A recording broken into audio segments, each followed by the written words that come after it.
Assalamualaikum warahmatullahi wabarakatuh. Jumpa lagi sahabat Sehat RSA di acara TikTok Tips Informasi Kesehatan RSA. Di kesempatan kali ini kita bersama narasumber.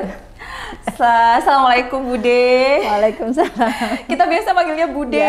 Di sini ada Bude Bu Dianing ya, Bu Dianing Chandra Dewi. Ini adalah perawat kamar bayi di RSA. Perawat bayi senior pastinya. Tua.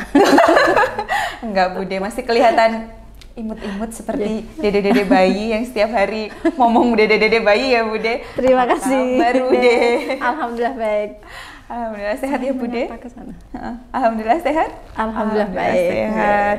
Sekarang kesibukannya apa Bude selain jadi perawat bayi Bude? Oh ya.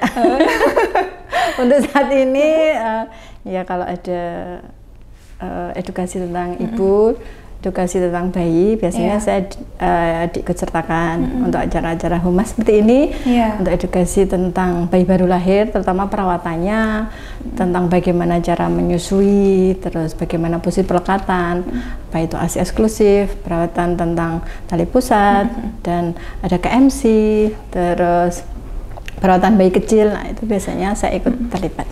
Bude spesialisasi di tentang KMC, ASI, ya, pokoknya tentang bayi baru lahir gitu ya. Alhamdulillah ya? Pernah mengikuti pelatihan tentang itu. Jadi apa salahnya kalau ilmunya saya sharingkan ke ibu-ibu atau teman-teman. Alhamdulillah ya Bude ya. Bude, ini kan menanggapi kemarin aku manggilnya Bude nih, biasa Bude. Tidak apa-apa. Jadi kan kemarin ini ya Bude ada di berita bayi yang umur bukan bayi ya Bude ya, kalau di bawah 5 tahun itu apa Bude sebutnya? Sebenarnya kalau sudah di atas 12 bulan itu bisa kita sebut anak sebenarnya. Kalau di bawah 1 tahun bisa kita sebut bayi. Oke, berarti anak aja ya. Anak umur 1 tahun beratnya 27 kilo. Kemarin sempat lihat juga kayaknya ya ampun. Sebenarnya menggemaskan sekali. Menggemaskan sekali kalau gemuk. Di balik itu semua sebenarnya itu justru suatu masalah. Udah ada yang merasa kalau gemuk menggemaskan. Bang, saya sebutkan tadi kalau yang bayi, anak-anak menggemaskan, kalau sudah besar ya sebenarnya menggemaskan juga. Betul. Ya, untuk sebenarnya menggemaskan juga. Untuk anak kasus dengan anak K ya, saya sebut K aja ya. Nanti saya kalau nyebut merek nanti kasihan gitu. Jadi sebenarnya sudah obesitas sekali ya. Seharusnya anak di umur 16 bulan sampai umur 18 bulan kan beratnya nggak segitu ya. Kalau secara teoritis harusnya dia baru sekitar 9,8 sampai 12,7 harusnya. 3 kali. Iya betul lah itu. Fenomena yang ada saat ini harusnya memang kita runut ke belakang. Sebenarnya apa sih penyebabnya? Sebenarnya apa yang menyebabkan? Nah itu terjadi obesitas. Kalau kita lihat dari cerita ibunya, dari awal sebenarnya lahir dia sudah beratnya lebih dari 4 kilo. Iya, 4 kilo kalau salah, 4 kilo lebih ya. Ibunya menyebut malah 5 kilo. Nah itu harusnya kita runut apakah ibunya ada faktor diabetes. Nah terus kenapa selama kehamilan dia juga ada masalah. Terus setelah persalinan waktu dia BBL, bayi baru lahir, apakah dia selalu dipantau asupannya, apakah dia menggunakan ASI eksklusif saja atau dia ada tambahan susu formula lain. Kalau kita lihat fenomenanya yang diceritakan ibunya, dia menggunakan susu formula. Dan itu bukan susu formula bayi, tapi malah sudah susu yang susu skim yang itu kandungan lemak dan gulanya sangat tinggi. Bukan susu formula yang khusus untuk tumbuh kembang segitu. Harusnya kalau secara kesehatan bayi umur 6 bulan ke atas dia baru mengenal MPASI dan ASI.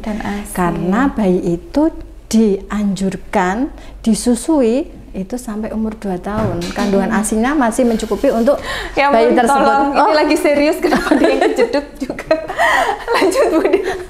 Jadi seharusnya kan memang dia masih sampai ASI dan ASI eksklusif. Kalaupun dirasa kurang baru memakai susu formula, itu pun atas anjuran dokter harusnya.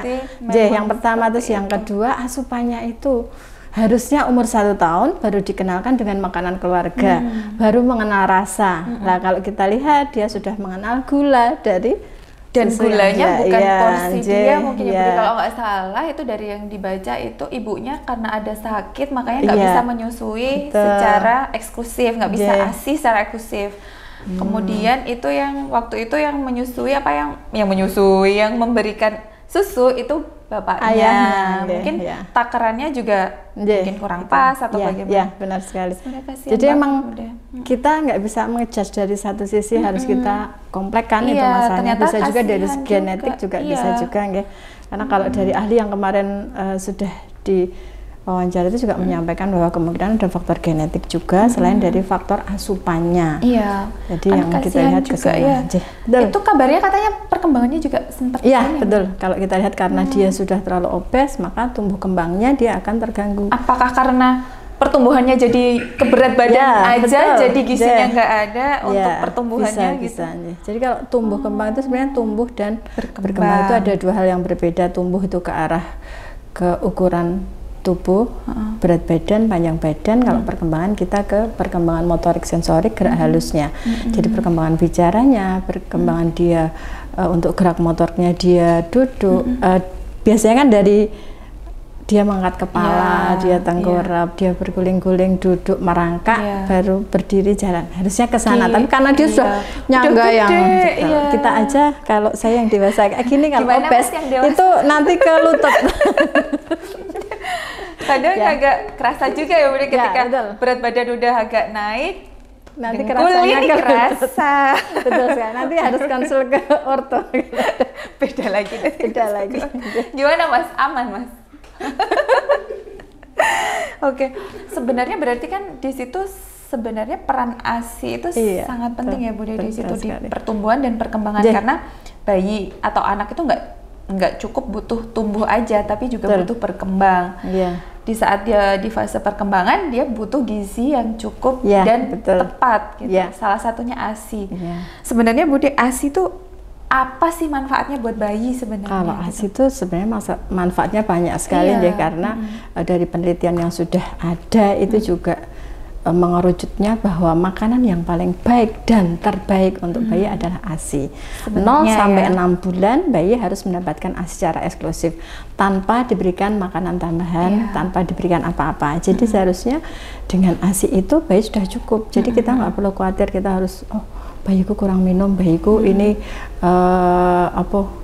kok pertumbuhannya nggak bagus. Seharusnya dengan pemberian ASI yang baik itu perkembangannya juga akan baik. Kalau manfaat ASI sendiri sebenarnya banyak sekali. Nanti saya sebutkan beberapa.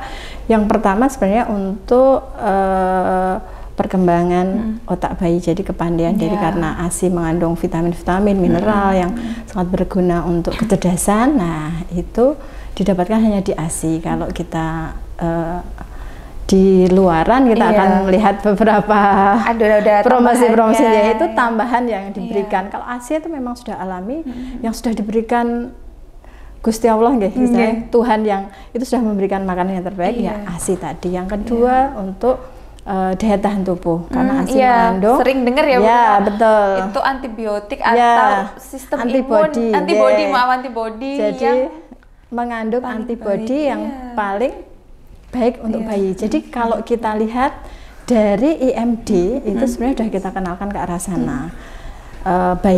Dari ASI itu akan memberikan antibodi yang akan membantu untuk tumbuh kembangnya. Karena apa? Kalau ASI itu kan tidak ada reaksi alergi. Jadi semua ada bayi nggak ada. Harusnya nggak ada yang alergi ASI. Kalau kita lihat di semua tempat nggak ada. makanya jadi apakah ada fenomenanya? Harusnya nggak ada. Apa? Jadi ASI emang yang terbaik, jadi nggak ada istilahnya ASI eksklusif bikin alergi. Kalau kita lihat biasanya kalau bayi ada diare ditanya minumnya apa, oh ini saya berikan susu formula, itu kan ada reaksi alerginya. Kalau ASI seharusnya memang tidak ada reaksi alergi itu. Terus yang kedua meningkatkan bonding dengan menyusu, tadi hubungan emosional bayi dan ibu juga lebih bagus. Terus dengan ASI itu juga bila terjadi perdarahan postpartum itu dengan bayi menghisap itu juga akan membantu untuk mengurangi perdarahan. Jadi kalau misalnya ada fase nifasnya dia perdarahannya kok banyak, dengan ASI tadi bayi menghisap nanti oksitosin akan keluar, itu akan membantu mengurangi perdarahannya.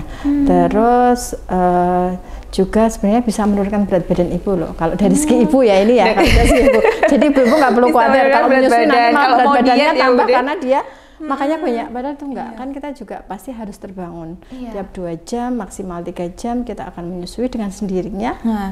Ada berat badan menurun, karena kita juga kalau menyusui itu juga mengeluarkan kalori. Jadi berat badan ibu pun akan turun. Hemat. Nah, itu yang paling dicari ibu-ibu kan, gratis, tidak perlu membeli, tidak perlu keluar uang.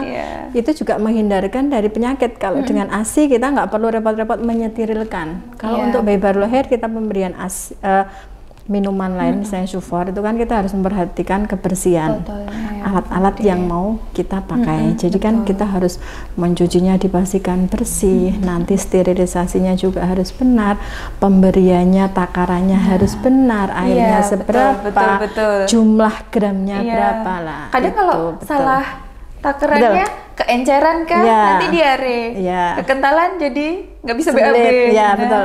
Itu salah satu menghindari dari penyakit yang ada. Salah satunya itu tadi. Jadi kalau dengan ASI kan kita terhindar dari itu, tidak akan terjadi diare. Insya Allah juga pertumbuhannya lebih bagus. Dengan catatan ibu dan bayi bukan kontraindikasi untuk menyusui dan menerima ASI ya Bude, karena kan ada ya faktor-faktor mungkin faktor dari yang mungkin ibunya, dari faktor ibu.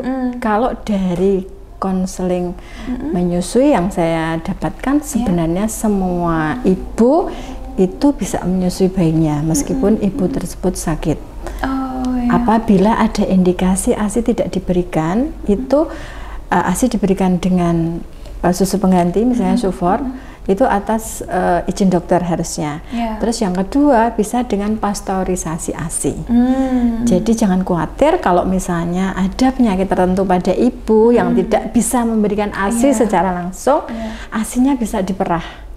Setelah ASI diperah, nanti dilakukan pasteurisasi. Tentunya ibu-ibu harus diajari oleh nakes ya. Jadi memang benar-benar pasteurisasi yang dilakukan itu benar-benar berapa lama, suhunya berapa, penyimpanannya bagaimana, cara pemberiannya bagaimana, itu semua. Jadi jangan berkecil hati untuk ibu-ibu yang mengalami sakit, itu bisa tetap memberikan ASI-nya dengan cara pasteurisasi. Bahkan bisa donor juga ya Bude? Betul, ada donor ASI, sekarang kan udah mulai banyak donor ASI, jadi nggak apa-apa, nggak harus ASI itu bukan berarti harus dari ibunya langsung, ASI dari ibu yang lain juga bisa, selagi ibu itu kita pastikan sehat.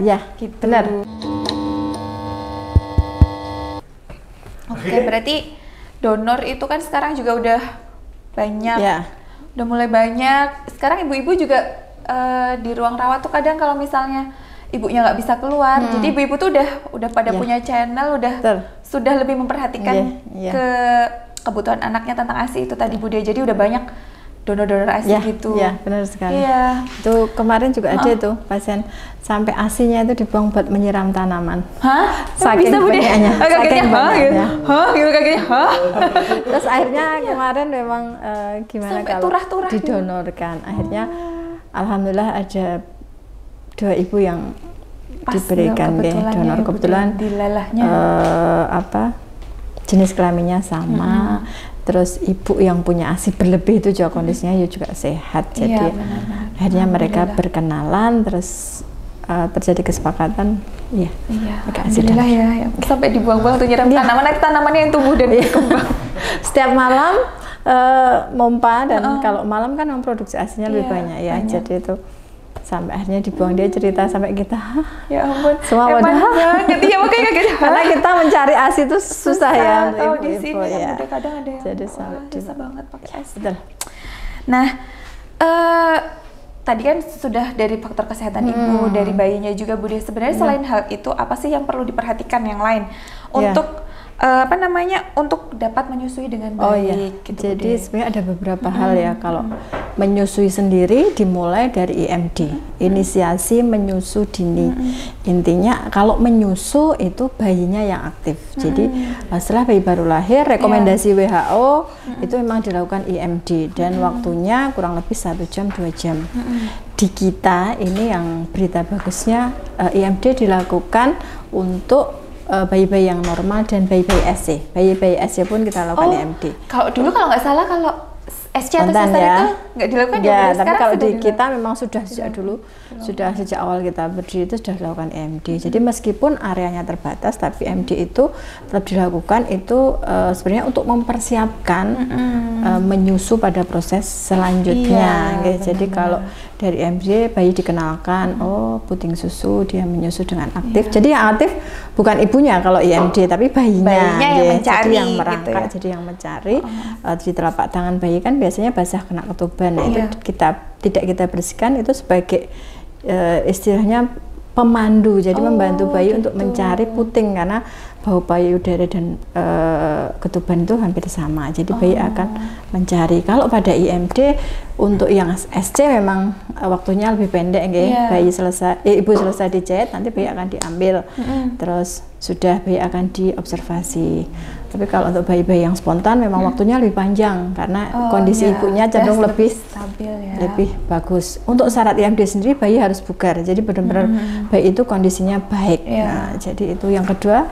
Kalau satu IMD, yang kedua adalah yang paling penting adalah posisi. Jadi posisi pelekatan. Kadang sering salah itu. Bukan salah sih, kurang tepat, mungkin belum tahu. Jadi kadang-kala kalau menyusui, kalau sudah menyusui, ibu yang aktif itu sudah menyusui. Kalau tadi IMD yang aktif bayinya itu artinya yang aktif baby ya. Kalau menyusui ibunya yang aktif. Jadi posisi yang benar adalah bayi mengikuti posisi ibu. Apapun posisi ibu itu tidak masalah. Kalau misalnya ibu pos SC, dia harus menyusui, ya sudah bayinya kita miringkan, posisinya mengikuti ibu yang tiduran, tidak masalah. Bayi dimiringkan atau ditengkurapkan, itu bisa. Satu positioning itu ibu harus nyaman dulu. Dia duduknya harus nyaman, bersandar, dia pakai bantal juga boleh di belakang, atau kalau mau pakai bantal donat yang besar yang bisa ditaruh di bawah, itu boleh. Intinya yang di sini melekat tuh bayi dan ibu. Di sini diusahakan sebenarnya tidak perlu pakai alas apa-apa. Jadi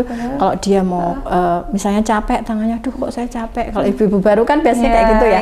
Nah itu yang ditaruh alas tuh di sininya, bukan di sininya.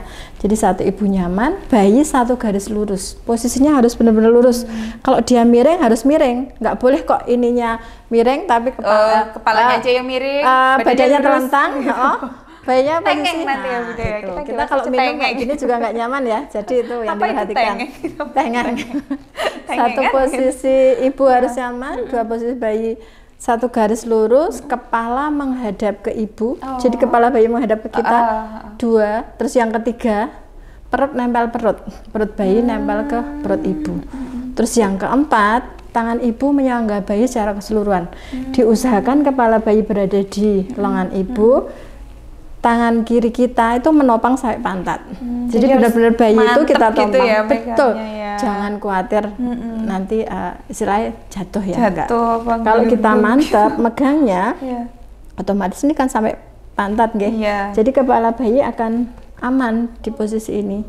Jadi itu untuk posisi menyusunya untuk ibunya. Terus yang kedua yang paling penting adalah posisi pelekatan. Kalau posisi pelekatan itu posisi menyusunya, bayi menempel ke payudara ibu. Jadi yang clue yang mudah yang bisa kita pakai itu pakai Amubidapi. Ini bisa kita apalkan. Nah, sama bapak-bapak. Itu areola. Sebagian besar harus masuk. Jadi benar-benar areola yang hitam-hitam itu masuk ke mulut bayi, ya kan? Biasanya cimit-cimit ya, yang masuk cuma putingnya aja. Ini yang bikin lecet. Jadi areola sebagian besar masuk, benar-benar mulut bayi membuka lebar, terus putingnya benar-benar masuk ke dalam. Keuntungannya satu, puting tidak lecet karena tidak terkena gusi. Kalau cuma di ujung, nanti putingnya kena gusi bayi, itu menyebabkan lecet. Jadi ini areola. Terus di bawah areola itu adalah gudang ASI. Jadi gudang ASI itu bukan di puting tapi di areola. Kebanyakan kalau sudah puting masuk gini ya wes, sebenarnya itu harus sampai areola biar dia di perahnya dia dapat ASI secara efektif, karena gudangnya, kantongnya itu ada di bawah. Kalau kita raba itu ada kayak buletan kelereng lah, itu di dalam situ. Jadi kalau memerah pun pabriknya ya. Betul. Jadi kalau kita memerah, kalau memerah yang direkomendasikan kan harus pakai tangan. Nah, itu kita akan raba di situ.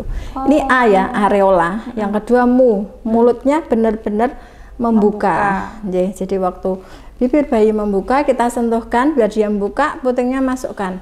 Masukkannya sebaiknya dari arah bawah. Jadi yang nempel nanti dagunya. Kalau kita masukkan dari atas, yang nempel hidungnya. Melesek jadi itu. Jadi amu mulut, bibir. Bibirnya sampai terputar keluar. Jadi kalau istilahnya kayak ikan domble itu loh. Nah, itu. Kalau pada bayi itu harus. Jadi kalau menyusui ininya sampai membuka. Amubi, bibir terputar keluar. Amubida, kuncinya di dagu menempel. Dagunya bayi menempel. Dagu harus menempel. Kalau dagu menempel, otomatis hidungnya ada celah. Tapi kalau dagunya ada sela, otomatis hidungnya akan nyungsep. Jadi dia males minum lagi nanti kayak nanti kapok gitu. Otomatis ibunya juga akan repot megangin payudara sama megangin biar hidungnya bayi tidak nyungsep. Kebanyakan dilihat gitu Bude. Jadi kayak mungkin pas posisinya. Hal kecil ini yang bisa kita selalu sharing. Amubida yang kelima. Amubida. Dari mana pipinya mengembang. Kalau dia bayi itu menyusu secara efektif, otomatis pipinya akan dia mengembang. Jadi isapannya kuat dan pelan biasanya. Kalau salah satu ciri bayi mendapatkan ASI secara efektif itu biasanya bayinya akan melepas dengan sendirinya, dia akan kenyang dengan sendirinya. Kalau ada keluhan misalnya, ini bayi sudah netek 1 jam, tapi kok dia setengah jam kemudian sudah nangis lapar, 1 jam kemudian, itu yang kita evaluasi tadi, apakah posisi pelekatannya sudah baik dan benar. Kalau memang benar posisi pelekatannya sudah bagus, dia neteknya dapat ASI awal dan ASI akhir, otomatis dia akan kenyang. Berat badannya pun akan naik secara signifikan karena dia dapat lemaknya yang meningkatkan berat badan, dia dapat air yang mengenyangkan, dia akan biasanya akan lebih tahan rasa laparnya lebih tahan lama dibanding yang dia cuma dapat air tok. Nah, itu yang kita evaluasi, satu dari posisi pelekatan, yang kedua dari jumlah ASI. Apakah benar ASInya jumlahnya cuma sedikit? Kalau di awal menyusui yang perlu kita ingat bahwa lambung bayi itu juga ukurannya masih kecil, jadi kita jangan galau dengan jumlah ASI betul. Jadi dari sebesar kelereng nanti naik sebesar kelereng yang kecil terus segini, seukuran bakso, seukuran telur ayam. Jadi memang lambung bayi itu akan semakin berkembang. Satu dengan IMD, dua dengan posisi menyusui, terus yang ketiga adalah nutrisi ibu. Otomatis kalau nutrisi ibunya terpenuhi, ASInya juga kan diharapkan semakin banyak. Tapi kalau ibu selama menyusui, aduh berat badan saya belum kembali ke ideal, udah stres, saya diet, itu juga akan nggak dapat apa-apa. Jadi nutrisi ibu juga harus diperhatikan karena itu akan berpengaruh. Jangan khawatir dengan menyusui, sebenarnya nanti akan turun berat badannya. Itu sudah di beberapa penelitian juga sudah ada, jadi jangan khawatir kalau menyusui itu berat saya kok masih segini, nanti saya nggak turun-turun, enggak, pasti body goals. Betul itu. Jadi intinya nutrisi ibu tadi harus. Terus yang ketiga adalah durasi menyusui. Ini juga penting. Jadi jangan sampai kita menyusui itu terpancang harus kanan harus kiri. Kita menyusui kalau kanan kiri cuma dapat ASI awal tok, ya bayi cuma kenyang tok, tapi dia nggak tahan dapat apa-apa. Ya, dia nggak dapat lemaknya, dia nggak tahan laparnya, dia nanti cepat nangis, cepat rewel. Jadi usahakan memang kalau menyusui 15 menit satu payudara sampai bayi itu benar-benar lepas dengan posisi pelekatan yang baik dan benar ya tentunya. Kita harus selalu melihat itu. Jadi kalau memang kita cuma terpanjang, oh ini sudah kok yang kiri sudah lepas, habis itu yang kanan kita susui lagi, kalau dia cuma dapat airnya kan cuma dapat kenyang tok nanti jadi, betul. Kayak kita minum air betul ya Budi. Jadi nggak dapat sarinya istilahnya. Kalau kita cuma minum jus, kasarannya jusnya ngendep lah, kita cuma dapat atasnya, bawahnya nggak dapat. Nah, padahal kan lemaknya ada yang di bawah. Nah, jadi itu. Iya, sebenarnya berarti inti sarinya itu ada di tengah-tengah gitu. Jadi harus sampai akhir berarti ya. Bener, bayi-bayi itu benar melepas dengan sempurna. Jadi kadang-kadang kalau dia puas kan dia akan melepas. Terus yang perlu diperhatikan lagi yang keempat adalah pola istirahat ibu juga harus diperhatikan. Dalam 1 hari itu bayi diharapkan menyusu tiap 2-3 jam. 2-3 jam. Ya, kalau kita hitung itu minimal 8 kali. Jadi maksimal 12 kali. Jadi dengan adanya pola itu, ibu sebenarnya bisa istirahat di sela-sela. Kalau dia menyusunya baik, otomatis kan 2 jam. Oh, nanti bayinya tidur kan, ibunya bisa aktivitas yang lain, atau dia istirahat. Jadi ibunya juga menyusui nanti nggak tambah kusut ya, harusnya menyusui tambah cantik ya. Katanya kalau kan nanti harusnya punya gitu ya. Bayi kecil itu ya suara sempat ngopo-ngopo. Padahal kalau kita memperhatikan itu semua nggak akan terjadi. Ibu tambah langsing. 2, ibu harusnya lebih bahagia ya karena nyanding bayi. Kalau 9 bulan harus gendong ya kemana-mana panas, terus berat, bengkak semua. Kalau bayi sudah lahir harusnya kan berat badannya mulai turun.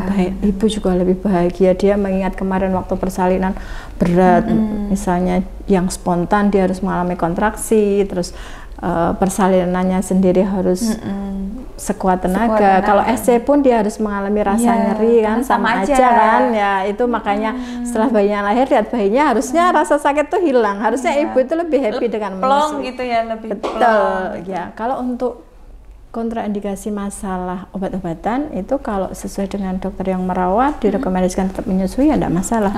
Tetap terus tadi yang saya sampaikan ibu sakit pun tetap bisa menyusui. Kalau memang dirasa kurang dan di dokter yang merawat diperbolehkan ASI donor ya memakai ASI donor. Kalau ada hal-hal lain tadi penyakit yang ada pada ibu ya bisa dilakukan pasteurisasi. Terus yang terakhir adalah ibu bekerja tetap bisa memberikan ASI. Sekarang sebenarnya nggak ada alasan untuk nggak memberikan harusnya, ASI. Betul. Harusnya, cuman kan nggak harus dari ibunya, donor pun bisa. Jadi banyak jalan keluar. Nanti yang kita sadarkan adalah pemahaman itu seharusnya. Jadi bahwa ASI itu lebih mudah, lebih gampang. Itu berasal dari ibu sendiri. Jadi ibu yang harus berusaha dari memang nutrisinya, pola istirahatnya, terus kalau perlu vitamin-vitamin yang mendukung itu.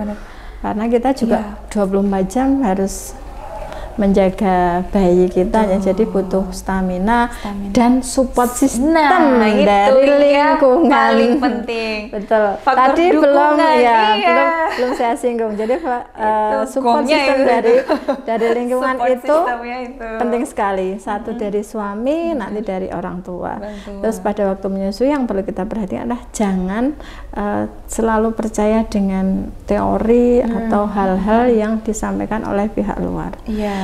Masing-masing ibu itu kondisinya berbeda. Jadi menyusuinya pun juga masing-masing. Ibu yang melahirkan spontan bisa langsung lari, mau menyusui sambil jalan sambil lari bisa. Kalau ibu-ibu SC dia sambil tiduran, dia harus posisinya benar-benar mengepaskan ya, istilah dipaskan dengan kondisi tubuhnya yang masih nyeri di sini ya. Itu salah satu hal yang harus kita perhatikan. Suami itu memberikan peran penting dalam memberikan kenyamanan pada ibu, membantu ibu, memijat itu. Ayo para suami. Pijat oksitosin yang membantu merilekskan, terus nanti produksi ASI-nya pun akan semakin berlimpah. Betul, beneran jadi. Terus kalau misalnya banyak, misalnya ada saudara, nenek, kakek yang berkomentar, ini kudu pakai bantal, ini harus pakai alas. Iya, biasanya zaman dulu kan ya. Harusnya kalau kita sudah diedukasi oleh nakes, kita harusnya lebih memakai yang rasional, yang logika, jangan cuma pakai istilahnya gugon Tuhan ya dari kepercayaan-kepercayaan. Tapi kita harus yang rasional itu seperti apa sih, menyusui yang benar itu seperti apa ya, seperti itu yang seharusnya. Kemudian yang paling penting itu tadi ojo membandingkan. Ojo dibanding-bandingkan. Iya. Kondisi kita sama kondisi tetangga itu berbeda karena kita juga dua orang yang berbeda, jadi nggak akan sama. Apalagi kadang bandingin anaknya yang kok kayak anak ini, anakku ini kayak gitu. Ya itu sendiri-sendiri. Bayi yang lahir kecil dan bayi cukup bulan perawatannya juga sama. Juga berbeda ya. Nah itu untuk latihan menyusuinya juga butuh effort yang tinggi untuk bayi-bayi kecil. Kalau yang bayi-bayi cukup bulan dilatih sebentar dia sudah bisa menyesuaikan. Tapi kalau yang bayi-bayi kecil dia kan cenderung seperti masih di dalam rahim, masih banyak tidur, itu kita harus ekstra cara menyusui seperti apa, terus nyendoi kalau perlu nyendoi ASI semua karena pada porsinya masing-masing ya Bude ya. Terus Bude kan kalau apa namanya ibu-ibu itu kan dia menyusui gitu ASI itu tadi manfaatnya antibody yang bagus kayak gitu Bude. Nah pasti kan walaupun dia antibody yang bagus, kadang juga anak-anak namanya juga anak-anak di fase tubuh kembangnya pasti ada fasenya dia sakit atau nggak sehat kayak gitu ya Bude. Gimana sih Bude tandanya kalau misalnya bayi kita atau anak kita itu lagi nggak sehat? Apa yang perlu diperhatikan, diwaspadai karena dia belum bisa ngomong ini sakit kayak gitu. Jadi kalau ada istilah dokter yang terbaik adalah ibu itu karena ibu itu tahu kondisi sehari-hari dari bayi atau anak kita. Jadi kalau tanda-tanda bayi yang sakit, biasanya kalau bayi itu kan diem ya. Satu, dia pasti rewel. Iya benar. Terus dua, kalau dia sudah ada penurunan daya tahan tubuh, dia akan lemes, dia akan letargi. Dia malas ngapa-main, gitu. Diem aja. Mager gitu ya. Betul. Magernya mager yang negatif ya. Tadinya anaknya ya. Betul. Anaknya kan aktif, harusnya kalau bayi bugar tuh gitu. dia aktif. Terus kulitnya juga ngeping, nafasnya baik, suhunya baik. Kalau pada bayi biasanya kayak gitu. Satu, dia rewel banget. Terus dua, saking dia badannya nggak nyaman, dia cuma diem aja, nggak mau apa-apa. Kalau misalnya dia 3 bulan harusnya dia gelundang-gelundung, dia cuma diem. Terus yang ketiga, bayi itu bisa mengalami hipotermi atau hipertermi. Kalau hipotermi itu suhu kurang dari 36,5. Kalau hipertermi suhu lebih dari 37,5. Kalau suhu normal kan 36,5 sampai 37,5. Jadi memang kita biasanya akan edukasi ibu untuk selalu menjaga kehangatan. Itu warning ya udah itu ya. Jadi itu salah satunya. Terus yang keempat, dia biasanya muntah. Muntah, diare ya. Kalau pada bayi-bayi kecil kan reaksinya kayak gitu. Kalau misalnya kita lihat kok bayi kita BAB-nya kok lebih sering, dia berbuih, dia berbau. Pada fase dia mulai merangkak itu paling sering terjadi tadi ya diare, dan yang kedua itu biasanya mulai sama MPASI itu biasanya sering terjadi karena dia mulai makan tambahan dan dia mulai aktif, apapun yang ada di sekitar dia akan masukkan ke mulut ya. Nah itu salah satu hal yang harus kita waspadai. Terus kalau pada yang tingkat lanjut itu biasanya bisa terjadi kejang. Kalau ada misalnya dia kurang cairan, demam bisa. Iya karena kejang bukan hanya di demam aja ya, kurang cairan juga bisa. Jadi kalau ibu-ibu baru terutama yang putranya baru 1, baru habis melahirkan, itu buku yang wajib dibaca itu sebenarnya buku KIA dari Kemenkes. Ada tadi kayaknya buku buku yang pink itu ya Bude? Iya betul. Tadi saya bawa contoh ya. Lihat nih ada contohnya nih. Terima kasih Kak. Ini Bude. Iya. Ini loh. Ini loh. Ada namanya dari Bude Dianing. Jadi kalau misalnya ibu-ibu baru tidak perlu galau mencari kamus kesehatan dari kehamilan sampai persalinan sampai anak umur 5 tahun itu ada di sini semua. Jadi seharusnya edukasi ini, kita membaca ini itu dari waktu kita masih mengandung, ibu mengandung itu nakes yang ada pasti akan belajar bersama. Oh Bu, nanti yang diwaspadai pada waktu bayi baru lahir itu apa aja? Satu, dia kekurangan cairan, misalnya ASI-nya belum menyusu secara efektif, itu terus yang kedua kuning. Ada juga ya Bu di situ? Ada di sini, ada cara cuci tangan. Terus cara membersihkan tali pusat, terus untuk anak-anak bagaimana tumbangnya. Terus ada KMC, itu sudah ada di sini. Jadi kalau kita mencari panduan, sebenarnya kita sudah bisa lengkap di situ. Kalau kita butuh sharing, ya sharinglah dengan nakes yang terpercaya. Jangan sharingnya ke tempat yang bikin kita tambah galau lagi. Nanti kita nggak makin pinter, malah makin benar. Apalagi nanti kalau kita baca sendiri, nyari-nyari sendiri cari di Google. Belum tentu di situ adalah kita kan harus perhatikan juga sumbernya gitu ya Bude ya, kita perhatikan sumbernya. Jadi daripada bingung-bingung yang ada ringkasannya, mending di sini aja gitu kan udah lengkap semua. Kalau bingung dalam perawatan bayi baru lahir, di RSA juga ada produk yang bisa membantu ibu-ibu. Iya, itu yang penting. Produknya apa Bude? Ada itu home care untuk ibu dan bayi. Jadi sekarang postpartum udah bisa datang itu ya. Benar. Jatah itu sudah ada untuk program itu home care untuk postpartum, pos persalinan. Jadi pos persalinan. Ya, misalnya ibu pos SC untuk rawat lukanya, terus yang kedua untuk perawatan bayi baru lahir bisa. Nanti bisa diedukasi, nanti tinggal menghubungi RSA aja. Nah, tinggal telepon ke RSA. Iya, tinggal hubungi layanan home care-nya. Itu pas banget buat ibu-ibu baru yang keluarganya jauh, yang butuh konseling, apalagi kan kalau kadang kan kalau kita yang ibu-ibunya dekat kan bisa ibunya nanti datang, bisa menghubungi ibunya kayak gitu. Betul sekali. Gitu. Biasanya itu yang bikin kalau ibu habis melahirkan jauh dari keluarga, yang pertama, dua. Terus nanti kalau ada apa-apa mau tanya sama siapa, lah nanti monggo silahkan hubungi RSA saja. Sudah siap sedia. Iya benar. Oke, terus selanjutnya Bu De. Kan tadi bayi kan dikatakan ada fasenya dia merangkak, umur segini dia merangkak, umur segini dia jalan, umur segini dia bicara gitu.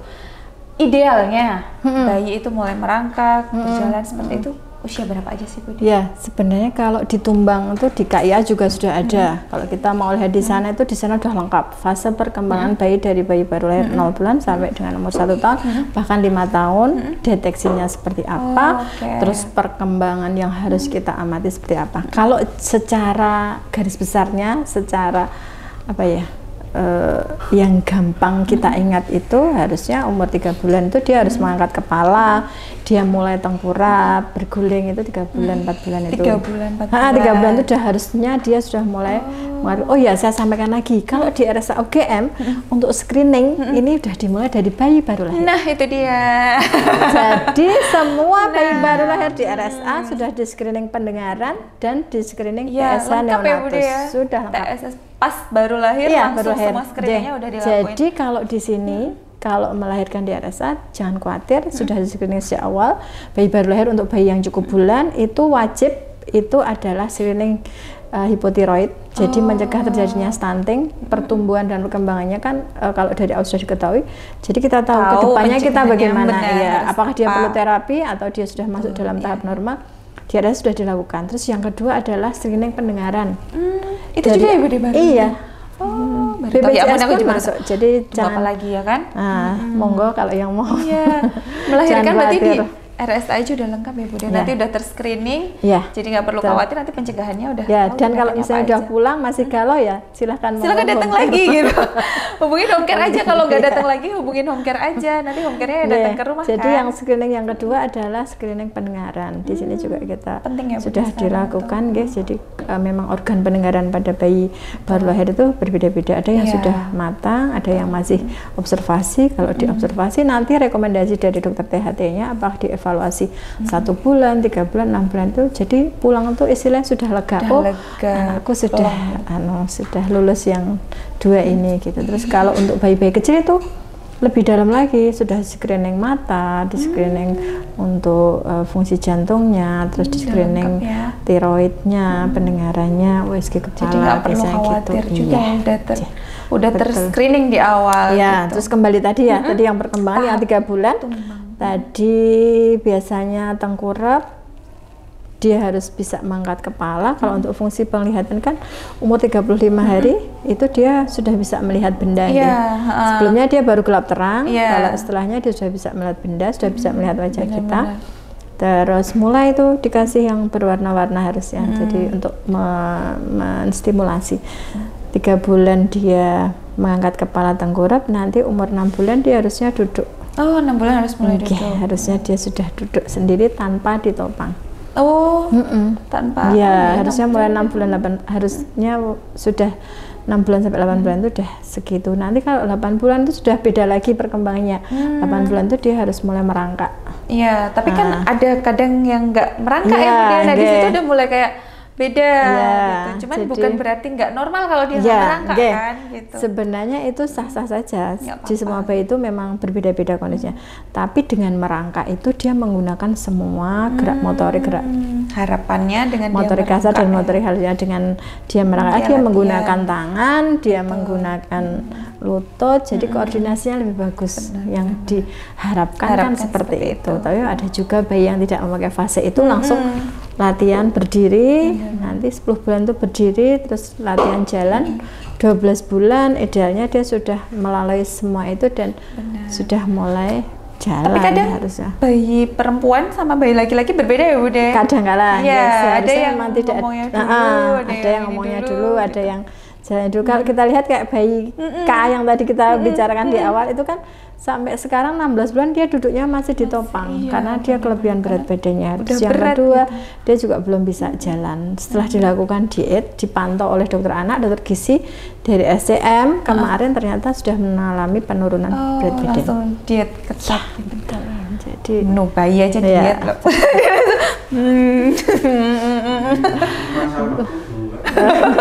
Bertumbuh terus makanya. Jadi kalau stimulasi itu memang harus kita lakukan sejak awal ya.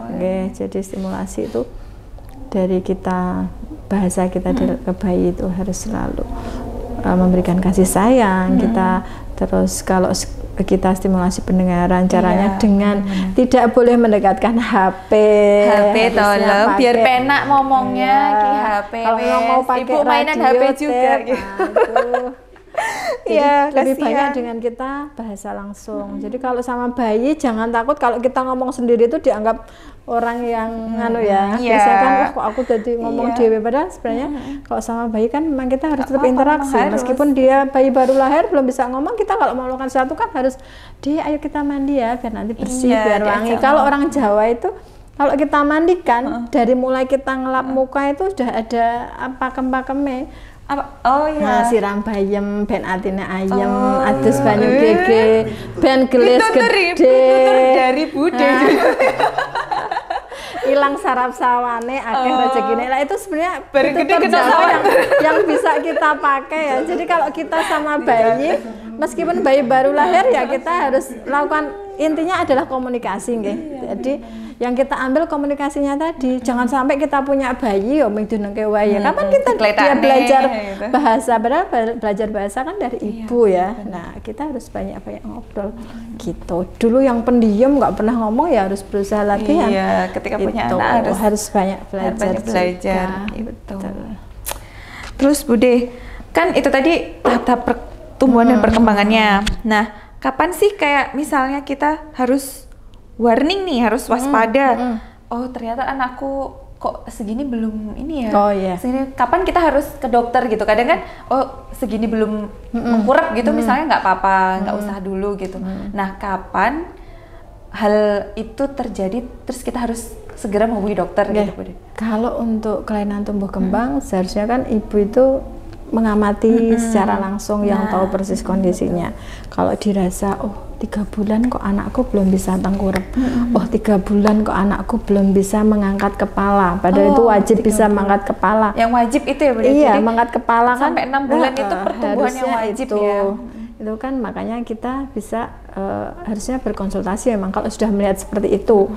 Otomatis kan ada sesuatu, harusnya kan mengangkat kepala dari awal. Kalau kita jadi dia nggak cuma gini ya, harusnya kan dia sudah gini, istilah tingil-tingil ya. Ketika tingil-tingil namanya, tahu nggak? Itu nanti kan biasanya bisa dibantu kalau misalnya kita sudah ke tenaga kesehatan yang berwenang, dokter anak atau ke dokter yang terdekat, ke puskesmas, itu kan bisa dibantu dengan stimulasi dari fisioterapi. Itu kan bisa untuk membantu perkembangannya.